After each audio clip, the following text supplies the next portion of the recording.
For 19th, NASA's safety panel publicly declared SpaceX's Starship HLS won't be ready for 2027's Artemis 3.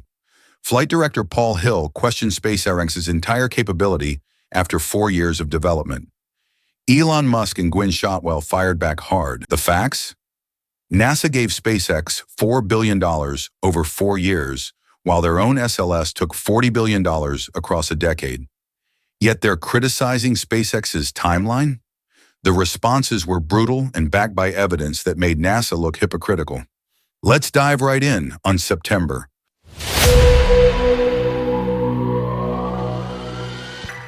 So what exactly triggered NASA's unprecedented public attack? This wasn't a routine safety review. It was a calculated strike that had been building for months.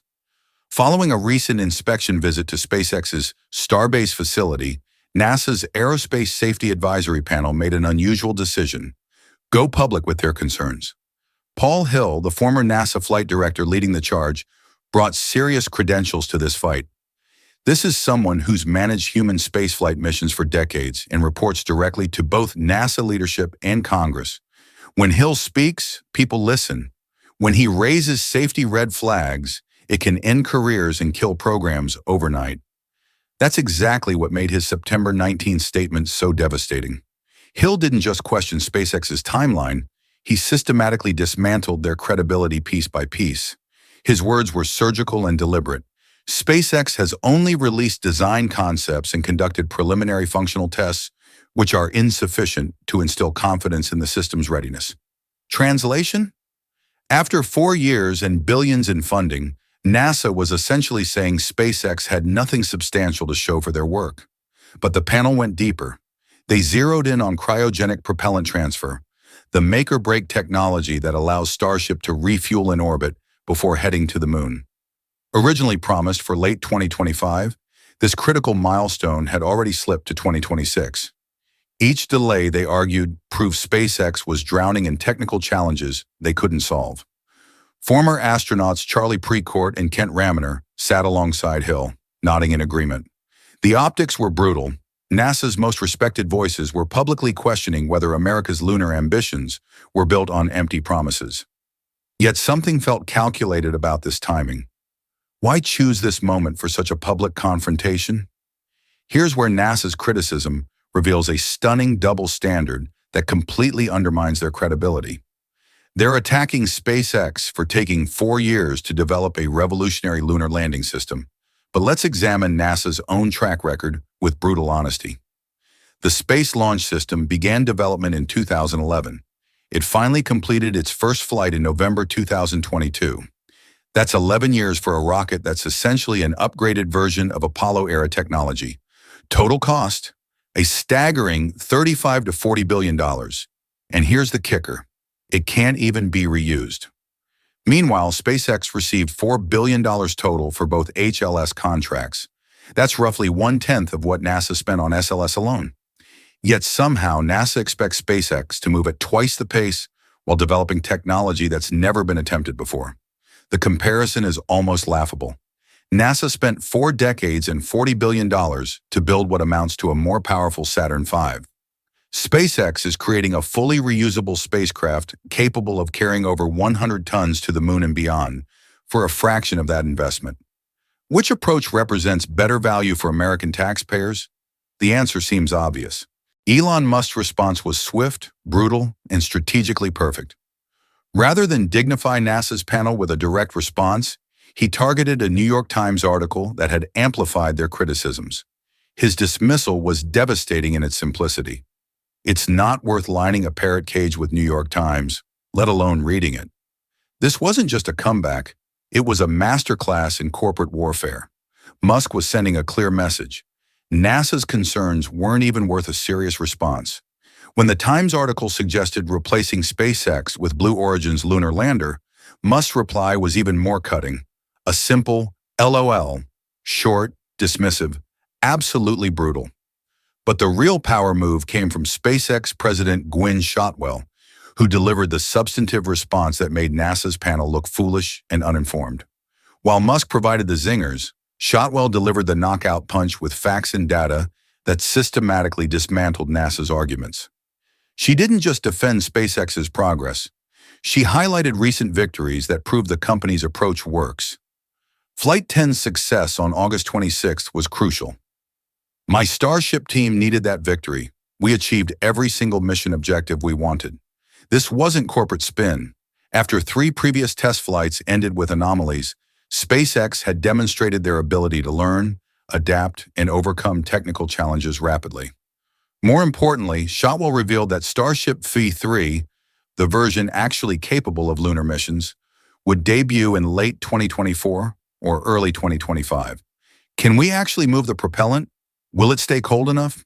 That's what we'll see next year, she explained.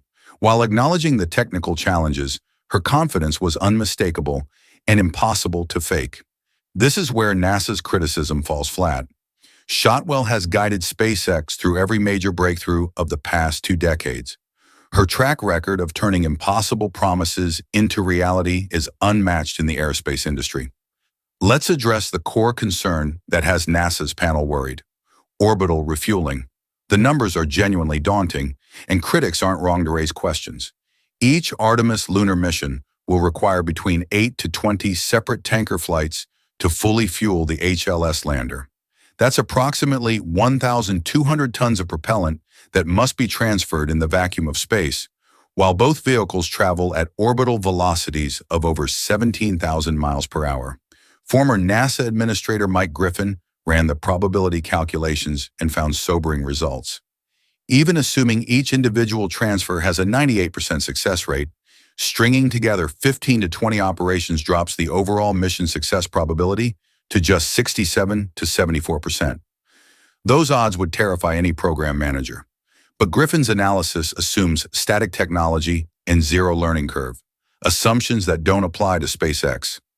Consider Falcon 9's journey. The first 3 launches failed completely. Critics declared the concept unworkable. Then SpaceX figured it out through rapid iteration and relentless improvement. Today, Falcon 9 has completed over 200 consecutive successful missions and dominates the global launch market. The same learning curve that transformed SpaceX from a struggling startup into the world's most reliable launch provider is now being applied to lunar missions. Why would the outcome be different? While NASA's panel was launching public attacks, SpaceX was quietly making substantial progress that contradicts every criticism. Recent drone footage from Starbase reveals construction of a dedicated HLS test tower, a full-scale facility specifically designed for simulating lunar landing operations. This isn't conceptual work. It's specialized infrastructure for testing actual hardware. Industry leaks reveal ongoing development across multiple HLS systems: environmental controls, crew interfaces, landing systems, and life support equipment. These aren't preliminary functional tests, as NASA claimed. They represent comprehensive system validation across every mission-critical component. If SpaceX were really struggling as badly as NASA suggests, why would they be investing in lunar-specific test infrastructure? Why commit resources to specialized facilities for a program that's supposedly failing? The evidence points to a different reality than what NASA's panel presented to the public. NASA's timing raises uncomfortable questions about their true motivations. Why attack SpaceX publicly just as Starship development is accelerating? Why risk undermining America's most promising path to lunar leadership? The answer likely involves institutional politics that go far beyond technical concerns. NASA has spent decades positioning SLS as their flagship achievement, the rocket that would restore American space dominance. Admitting that a private company can achieve better results with dramatically less funding threatens the entire traditional aerospace establishment. There's also growing pressure from international competition. Chinese companies like Landspace are rapidly developing methane-fueled engines that rival SpaceX's Raptor technology. Their BF-20 engine has already demonstrated 110 tons of thrust, half its ultimate target, but already competitive with current American systems. Every month spent on internal conflicts gives international competitors more time to close the gap. Is NASA's public criticism strengthening or weakening America's position in this global race? NASA's critics are overlooking the most important factor: SpaceX's unprecedented track record of turning skeptics into believers. Remember when industry experts said commercial crew transportation was impossible? SpaceX now regularly ferries astronauts to the International Space Station more safely and affordably than any government program. Remember when Falcon Heavy was dismissed as a publicity stunt that would never work? SpaceX launched a Tesla Roadster to Mars orbit and proved their critics spectacularly wrong. Remember when rocket reusability was considered fantasy? SpaceX has now landed and reused boosters dozens of times, fundamentally transforming launch economics. The pattern is consistent: initial skepticism, technical breakthroughs, industry transformation. Why would lunar missions be different? SpaceX has mastered the art of rapid iteration and continuous improvement, exactly what complex challenges like orbital refueling require. NASA's traditional contractors, despite their impressive credentials, haven't delivered a new human-rated spacecraft in over a decade. Their expertise lies in managing existing systems, not creating revolutionary ones. Let's examine the actual deadlines with complete honesty. Artemis 3 is currently scheduled for 2027, giving SpaceX roughly 3 years to complete orbital, refueling demonstrations, and lunar landing tests. Is this timeline realistic? Consider SpaceX's development velocity. From Starship's first crewed prototype in 2019 to successful orbital test flights in 2024, represents 5 years of creating the world's most powerful rocket from scratch. Refining that design for lunar operations within 3 additional years seems entirely achievable given their demonstrated capabilities.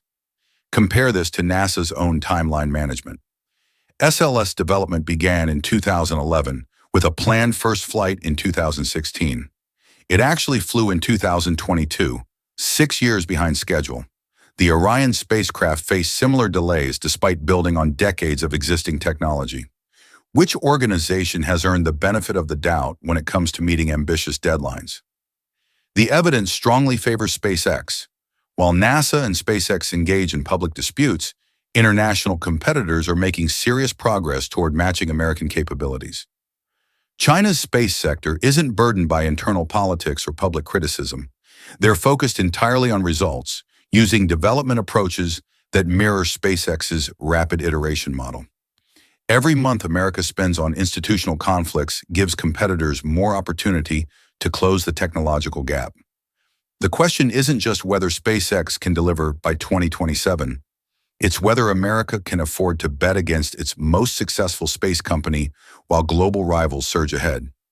This entire confrontation ultimately comes down to a fundamental choice about America's space future.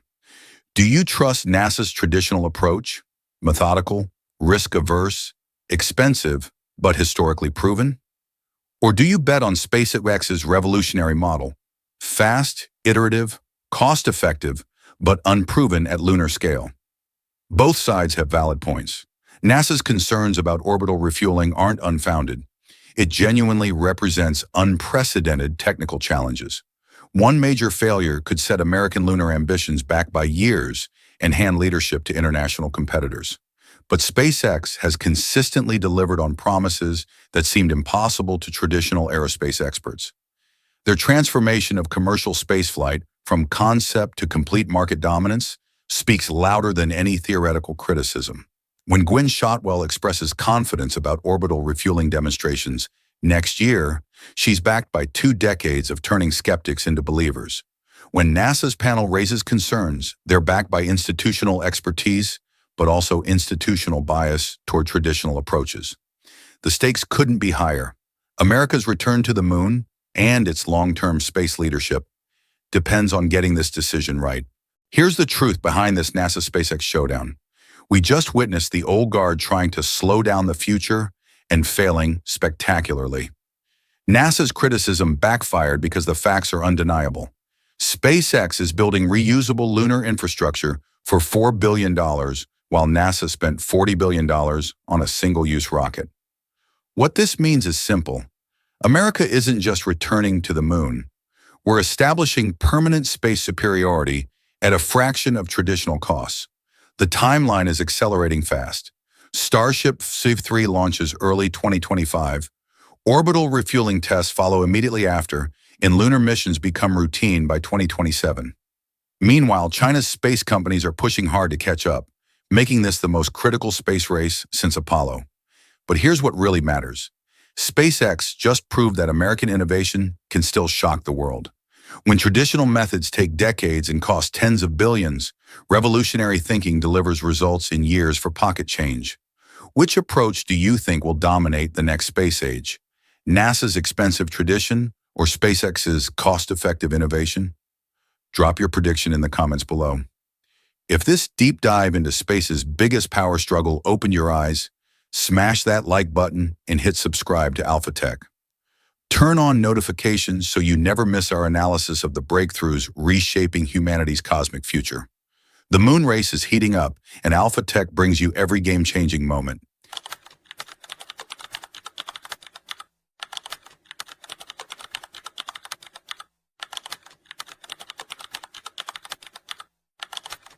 SpaceX just confirmed Flight 11's October 6th launch, but here's what they're not telling you.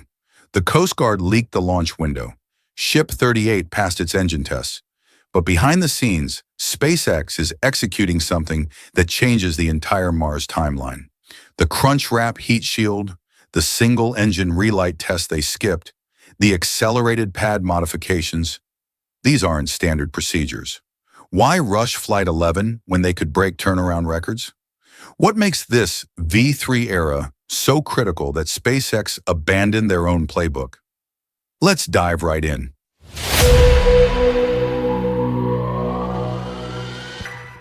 Here's exactly what's happening behind SpaceX's carefully orchestrated silence, and why October 6th marks the beginning of something unprecedented. When Ship 38's 6 Raptor engines completed their final test with 0 anomalies, SpaceX achieved something remarkable. Perfect performance under extreme conditions. But this success reveals a deeper strategy. The Coast Guard's launch window announcement wasn't random. It was precisely timed to coordinate with orbital mechanics that most people don't understand. Every 26 months, Earth and Mars align for optimal spacecraft transfers. The next window opens in late 2026.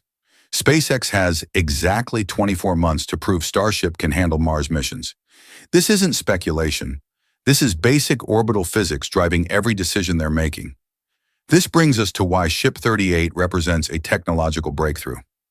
Unlike previous Starships, this vehicle carries what SpaceX calls the Mars-ready configuration.